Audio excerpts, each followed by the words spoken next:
We're just here to read this book, The Giving Tree.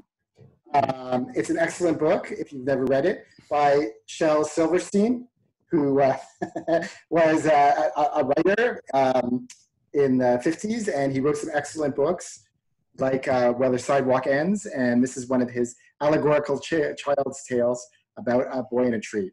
I'm really tired.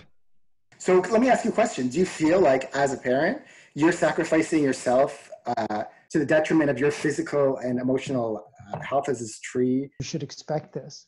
Maybe in the next 10 years, you get rewarded in different ways. Of course, you get rewarded in the first 10 years, but physically, they've destroyed me. Mentally, they've destroyed me. And yet, I keep giving because I love it. Interesting. I'm really tired. What else would you do with your time? I mean, I don't know. The tree doesn't give up anything and just remains a tree sitting there doing nothing for the rest of time. You know, that's what I kind of feel like as a parent, right? Like, yes, I could not have kids and just be a really self-centered, self-involved. No, I mean, I get what you're saying there. I mean, obviously, like, the reason that we became parents is because it gives us some kind of, I guess, motivation in our life, or a meaning in our life. But for me, it was birth control mismanagement, but keep going. I'm really tired. What is making the tree happy? I guess seeing the boy again every time. That's what makes the tree happy, right? Spending time with the boy. That's what the tree gets out of this one. Even to the detriment of his own physical well-being? Yeah. Yeah, it's about sacrifice. I'm really tired. You know, one of the reactions from my children, and I know from your children, is that they feel the child was self-centered, right? Do you think that depiction of what is it accurate? Like, I think it depends on the personality of the child, right? Yeah. The personality of the child. Some people are very selfish, and what if they are sociopaths and basically they're just faking it because they know that when they pretend to love you, right, that they are going to get what they want out of it. So I think that maybe this book is a good test to ask your children, you know, do they have empathetic notions naturally by analyzing the book and saying this boy is too selfish?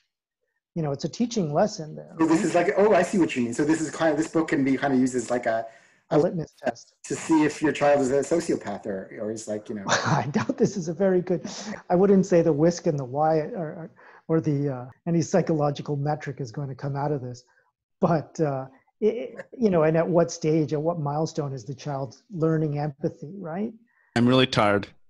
Again, I don't think the story's necessarily has to be based on children and based on parenting. Like it's a metaphor, I feel, a larger metaphor of life, really.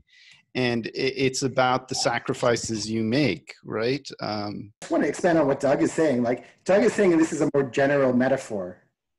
But I don't think a child is going to give you that response. The child is going to No, I don't think so. But I think that Doug has a very interesting point. Like, actually, I think the general metaphor is that maybe possessions get in the way of happiness, and it's really just connection that matters in the end. For sure. Because when they're both happy is when they don't have anything, or they have things but they don't. But I don't feel the boy is happy at the end. I know he sits on the stump and he's okay, but again, it's the mother's perspective that she's content. Yeah. Because she can once again provide the child with something that it wants. It's an interesting picture too, because they're both very far away. That final shot tends to be a closer perspective, all the pictures, up until that final picture, if I recall properly, when like suddenly the stump and the man are quite distance away, and the man's back's turned towards us. So that's kind of interesting. Yeah. That is interesting. Although I do actually think that I think Doug has a very good point that I don't necessarily think that a child would get that. But I think that if there is a positive message in the story, it is the idea that at the beginning of the story, the child is content. He's happy with what he has. He's living, and he has a very positive relationship with the tree. And as he begins to want more, his relationship becomes a lot more negative, and he's constantly taking. And at the end, he doesn't really want anything from the tree, and the tree has nothing to give him, as he says. But I think I have to disagree with you on that. I think he actually is content at the end. just to sit on the tree and just to be in the moment. And I think that's a positive message. I'm really tired. What if the boy didn't love the tree? Maybe the boy doesn't learn about what love is till the very last part, right? Because, yeah, I don't think he really appreciates the tree till the very end. Yeah, that's a good point. Like, does he really love the tree? Like, he's just taking from the tree. Is that love when you're just constantly taking from someone? Right. And so did the mother fail from a parental perspective to instill reciprocity or sort of like empathy? You know, there should come a time, I believe, in which a parent says to the child, what about me? You know, I'm giving and giving.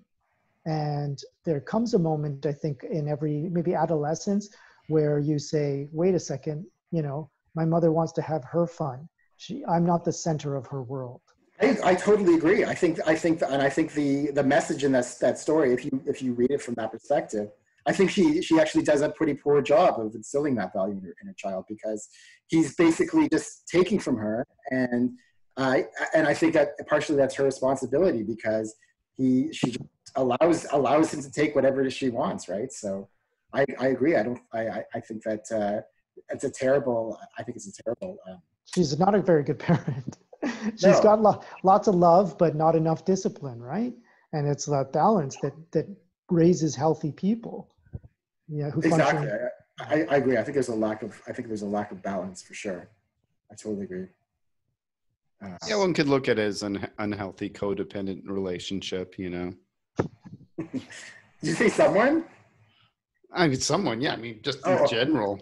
Someone meaning yourself. I'm really tired. Is this book actually good for children? Yeah. That's my answer. I think it's I think it's good. I think it's better books.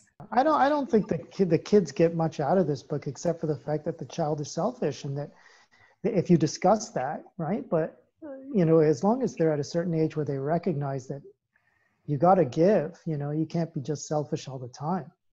So is that the only lesson that a child is going to learn from the book, or that the tree is going to be 100% supportive forever? Like, well, I think the kid also just learns that life is not ideal sometimes, and mistakes are made, which is an important lesson. Can't always have happy stories, man. Oh, no, I agree. This is definitely not a happy story. Yeah. It's not a happy story. I actually, you know what? I would actually say that I would not consider it essential reading. I think it's an interesting story, but I think there's much better stories, ethical values, I would say. And I want to make a contrast between this book, which is basically a story, in my opinion, of a boy who keeps taking and taking and taking. There's another book that you should take a look at, called "I Will Love You Forever" by Robert Munch. I'm really tired. I actually think this is a great book for people who are yet to be parents or soon to be dads, because it's kind of like one of those things where you're going to sacrifice more than you ever thought you would. And that's what the tree did. It sacrificed, and that was where it found contentment, as opposed to maybe when you don't have children, you could never think that sacrificing yourself to such an extent would bring you happiness. This guy's taking me off my game.